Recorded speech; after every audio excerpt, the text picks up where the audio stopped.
What's happening, everybody? Welcome back to another episode of the Pack a Day podcast. I'm your host, Andy Herman. You can follow me on Twitter at Andy Herman NFL. Thanks for joining me today. We did not have any practice on Tuesday to discuss. They did have a walkthrough, but it was not open to the public or to the media. I'm sure there was probably not much going on with it anyway. It was probably a very slow walkthrough, but we do have two joint practices coming up on Wednesday and Thursday with the New England Patriots before we get to Saturday's preseason game.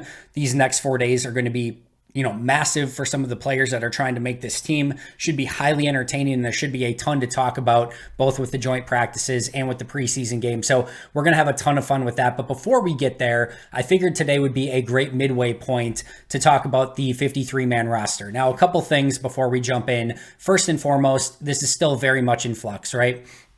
We just talked about you've got two joint practices with the Patriots. You've got a preseason game with the Patriots. You've got another preseason game after that. So a lot is still to be determined with how this Packers team is going to play and be put together. There's probably going to be some injuries that could shape this roster as well. So a long way to go until we get to our final prediction and our final destination of actually putting that 53-man roster together. But we have had 12 practices already, including joint practices with the Bengals, the first preseason game. So I figured it would be great to kind of look at it today at a midway point and kind of see where we're at this very juncture. The second thing is, you may remember me a few weeks ago saying, hey, don't worry about the 53-man roster. It's actually about the 69-man roster, the 53 plus the 16-man practice squad. I'm not going back on that. I still believe that. And that's why today I'm going to go over my 53 as well as my practice squad, who's on the injured list, who's on the exempt list, and who ultimately gets released. And I'll go through my decisions for each and every one of those. So let's start right away with the quarterback position. And I know some people immediately might be thinking, hey, they're going to keep three quarterbacks because of the new rule. They have the new rule now where you can keep the emergency third quarterback active on game days. So clearly they are going to have a third quarterback on this roster. I do think that is going to play into their calculus a little bit, but the bigger thing here is to make sure that you're keeping the best 53 players and ultimately making sure that you're keeping the 53 players that you don't want claimed by other teams, right? And with that in mind, just where this team is at right now and not wanting to subject some of those younger players to waivers that have had really, really good, strong start to training camp and that you want to have, basically continue to learn and develop in your system. Right now, I do not think Magoo is in that sort of 53-man, criteria for, trying to keep your best 53 players. And that's no disrespect to him. I just don't see him in that upper echelon of players at this point. And to me, he is much more likely to be a practice squad player. Now, they could call him up for game days if there were some concern with maybe a quarterback being banged up or something like that. But I think that's going to be used more in playoffs where you want to make sure that you don't have a San Francisco 49ers situation like they had a season ago where you're caught basically with no quarterbacks to play, right? As of right now, I'm keeping two quarterbacks, Jordan Love and Sean Clifford, and that's it. You put Magoo on the practice squad, which we'll talk about in just a little bit, and we'll go over everyone that made the practice squad as well. But I don't see much other option or decision here. This is very clear and obvious. Jordan's obviously going to be the one. Sean's going to be the two. And then the only question at this point is, do they bring somebody else in? Is it Magoo's spot on the practice squad? And then that's kind of it right now. I don't think there's any other discussion to be had. I'd be very, very surprised if they kept three quarterbacks unless there was a quarterback that was waived at cut down time that they really thought highly of, and they wanted to bring that quarterback on the roster to develop. That's really the only situation where I could see them keeping three on the 53, unless Alex Magoo just goes completely off in the next two games and all of a sudden tears it up out of nowhere. That'd be the only other, spot where that would maybe take place. But right now, I'm going Jordan Love and Sean Clifford, two quarterbacks on the active 53-man roster. Running back, I will take you back to 1 year ago at this time. Well, nobody else thought it was really possible and no one else had been discussing it. Last year, I had been talking about, hey, I think there's a really good chance that Green Bay could only keep two running backs. I think they're going to keep Aaron Jones and A.J. Dillon. I think they're going to release everyone else with the idea that they can get any of those guys back on the practice squad. Fast forward a year, and I think the exact same thing. And that's exactly what happened last year. They went with Jones and Dillon, got everyone they wanted back on the practice squad. And I think it's going to be the same thing this year. And I think if anything, their sort of embarrassment of riches of having four running backs that they probably feel pretty fond of, I think is going to give them even more confidence that, hey, even if one of those guys does get claimed, we can get the other three guys back. and the odds of one getting claimed. I think you guys, some of you may know this, I'm not preaching to you in any way, shape, or form, but I think people need to remember that there's like 10 guys that get claimed in the entirety of the NFL. Like one out of, every, 3 teams in the NFL has like a guy claimed, and obviously some teams have more than one or whatever, but it is very, very minimal, the amount of players that actually get claimed after that first round of cutdowns in the whole scheme of things. So everyone thinks that their player is going to be the one that gets claimed by another team. It's very rarely the case. And like I said, they have 4 of them that I think they're going to feel highly of. Now, part of the issue here a little bit is the fact that Lou Nichols and Tyler Goodson are both injured at the moment, and we don't have a great feel for when they might be coming back. Lou Nichols was a 7th round pick, and we know that Brian doesn't like releasing his draft choices. He's been the 4th best of the remaining running backs, like period, end of story. If you had to rank the 4 running backs outside of Jones and Dillon right now, if you wanted to argue, Goodson, Emmanuel Wilson, Patrick Taylor in some capacity, 1 through 3, fine, so be it. But Lou Nichols has been number 4, in my opinion. So he has the added advantage of being a 7th round pick. But I'm going to say they release all 4 again. And depending on injury status, right? They might have to put a couple of those guys on IR depending on how serious the injury are. We just don't know at this point. But I'm going to say they release all 4 and then try to get as many as they can back on the practice squad. So we'll go over that practice squad decision in just a moment. But for now, Aaron Jones, A.J. Dillon on the 53. And remember, let's say you do have 3 guys on the practice squad, right? Like, let's say 3 of the 4, you can keep calling those guys up for a while and using their eligibility for call-ups before you run out of eligibility. And then you can kind of make a decision at that point as injuries stack up through the course of the season. So Jones and Dillon, 2 running backs. Fullback, H-back. This is a very difficult one for me. And I was actually pondering maybe doing a full episode on this, but I'll just kind of cover it right now. If Tyler Davis was still healthy, I do not think I would have Josiah DeGuara on the 53-man roster. And I might be crazy for that. I just don't think he's played well. I don't think he's developed the way that they were expecting. I don't think he's had a major role in this offense. And let me put it to you this way, right? They moved him to fullback / H-back or whatever, right? The tight ends at that point when Tyler Davis was on the roster was Musgrave, Kraft, and Tyler Davis. And Josiah DeGuara really wasn't all that much in that sort of discussion. I think those 3 were going to be the 3 that primarily played the tight end position. And then you had Henry Pearson and Josiah DeGuara as the H-back fullbacks. But here's the thing. If you just need a fullback / kind of H-back, I think Henry Pearson's the better true fullback of the 2.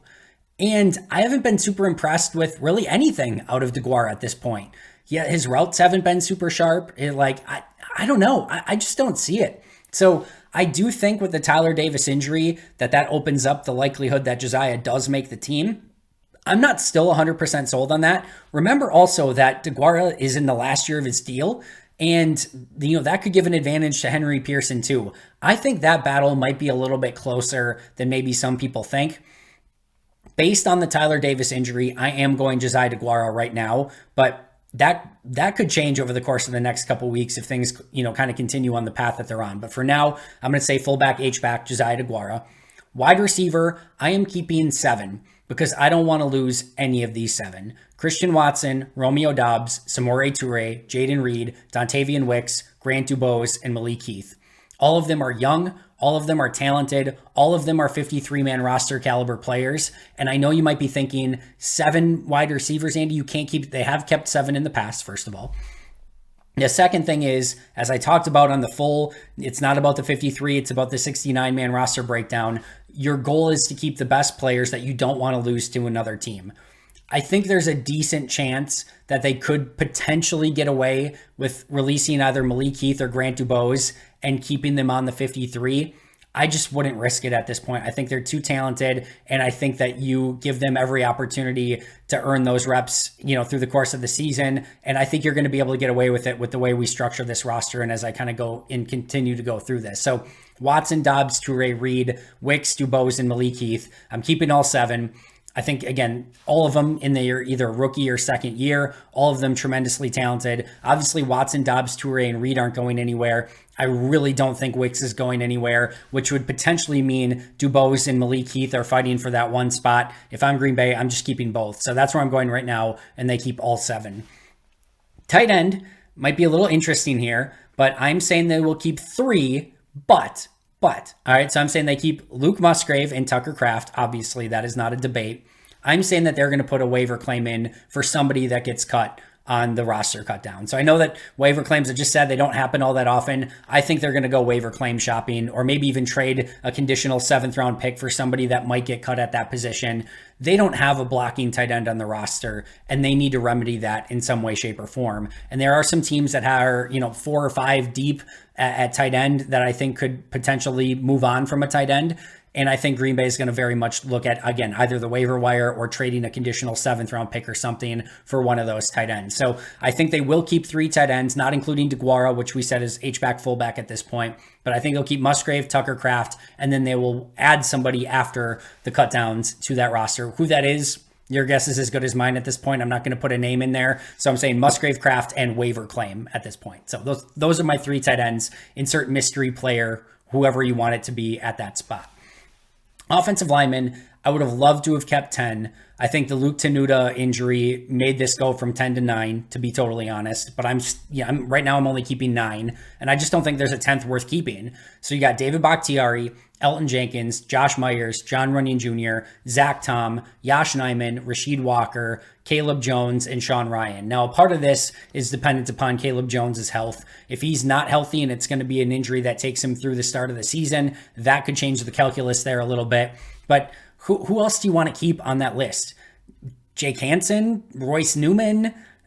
I don't know. I just don't see it. Kadeem Telford, an undrafted free agent. James Empey, it might be the one that I would keep as the 10th. If you had to ultimately decide right now today, you had to keep 10. If you told me that, I think I might go Empey. Like, I've almost seen a little bit of upside out of him, but I don't feel great about any of those. That's another place where they could potentially look at a waiver claim or a trade of some sort to pick up a little bit more depth there. But here's the thing. You usually keep 8 guys active on the active, roster on game days. And you usually keep, a tackle, either a center or a guard, and then 1 additional guy, right? So, Bakhtiari, Jenkins, Myers, Runyon, Tom, Nyman, and then, Nyman's going to be your swing tackle. Sean Ryan's going to be your interior guy. And then you probably keep Rasheed Walker active too. And I think the thing is that with Zach Tom's versatility, Elton Jenkins' versatility, Runyon can play a little bit of a couple different spots. Sean Ryan can play guard or center. They've tried to cross-train these guys as much as possible, that I think you still feel comfortable with your 8 guys that you have on game days for a variety of different positions. So do I think they'd like to have maybe 1 more interior guy? I do, but I think they'll keep a couple guys in the practice squad and call people up as needed, including MP, who we'll talk about in a little bit. All right, so 9 offensive linemen. So on offense, 2 quarterbacks, 2 running backs, a fullback, 7 wide receivers, 3 tight ends, 9 offensive linemen. All right, let's go to the defensive side of the ball. On the defensive line, Kenny Clark, TJ Slayton, Devontae Wyatt, Colby Wooden, Carl Brooks, and Jonathan Ford. I am keeping 6 defensive linemen. 5 of them are clear and obvious, right? Those 5 are not going anywhere in any capacity. The only question here is, do they keep Jonathan Ford? And I think based off of what we've seen so far, the answer has to be yes. I think he has shown a legitimate step up in his game from a season ago. They kept him on the 53 last year when he was not ready to play at all. He looks ready to play now. So I can't imagine that they don't keep him on the 53. I'm excited about Jonathan Ford. He's shown a real get off from the line, and getting into the backfield. He's held up well at the point of attack. He looks in so much better shape than he was a season ago. That's just not a guy at that size. There's not many humans that size with Jonathan Ford. I think it's worth keeping an eye on him for another season and seeing what he can do. I think he's earned that spot, and I'm keeping 6 defensive linemen. At edge, same thing. I'm keeping 6 here as well. I'm going with Rashawn Gary, Preston Smith, Lucas Van Ness, Kingsley JJ Nigbare, Justin Hollins, and Brenton Cox. And I think Brenton Cox has showed enough that he's worth keeping and that you don't want to subject him to waivers. And then I think the Justin Hollins is the one that's interesting here because he's been a starter in almost all of camp. I would not lock him up simply because of that, meaning I don't think he's a roster lock at this point. We've seen players in the past. We've seen Ray Wilborn get a bunch of time with the ones only to get cut. We've seen Ben Braden on the offensive line spend a ton of time with the ones only to get cut. So I don't think that necessarily guarantees him any roster spot. In fact, I'm going to talk about another player who's spent a lot of time with the ones who I think might get cut as well. But I'm going to say Justin Hollins makes it I think he's played well on teams. I think he's rushed very, very well. I think he's held up well at the point of attack. And like I said, I don't think you want to release Brenton Cox either. Enigbare, Van Ness, Smith, and Gary are clearly not going anywhere. I think we've seen actually Van Ness and Enigbare and Hollins and Cox on special teams. So I think all of them are going to be able to help there. So I'm saying they keep 6 edge rushers. Linebacker was one of my toughest decisions. Obviously, Campbell and Quay are not going anywhere. And then you've got Isaiah McDuffie, you've got Tariq Carpenter, and you've got Eric Wilson. And the thing is all 3 are pretty integral to special teams. And I wanted to keep 5. I just didn't have the numbers to be able to do it. I kept McDuffie and Carpenter. I think Carpenter has too much upside as a safety turn linebacker and plays extremely well on special teams. Isaiah McDuffie, I think, is legitimately the third best linebacker on the team. He's had a really nice camp, and he's a core special teams guy. And that left Eric Wilson being released. I did think, and we'll talk about this in just a second as well, but I thought the final roster spot to me came down to Eric Wilson or Dallin Levitt. If it's me, I'm keeping Eric Wilson. And the reason being is because I think they're both core special teams guys. I think they're both really good at it, but I think Eric Wilson can actually play linebacker if you need him to. Dallin Levitt, core special teams guy, really good at it, but I don't think he can play safety if you need him to. And if it came down to both of those, I would go Eric Wilson. I think the Packers, and especially if Rich Bisaccia has a say in it, which he will, I think they go Dallin Levitt. But I think either way, they will try to get both of those guys on the roster, either on the 53 or the practice squad in some capacity, so that they can call the other one up probably on game days if they want to. But right now I'm saying 4, Campbell, Quay, McDuffie, and Carpenter. At corner, I'm going to keep Eric Stokes on the PUP list to begin the season. I think the Carrington Valentine play has allowed them to do that and buy a little bit more time for Stokes and not have to make an additional basically cut at this point and give Stokes even more time to recover.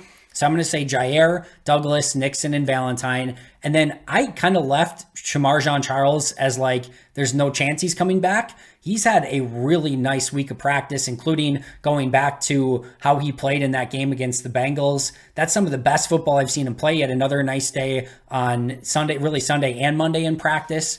I think he's maybe the light's gone on a little bit and he's sort of realized that, hey, it might be now or never.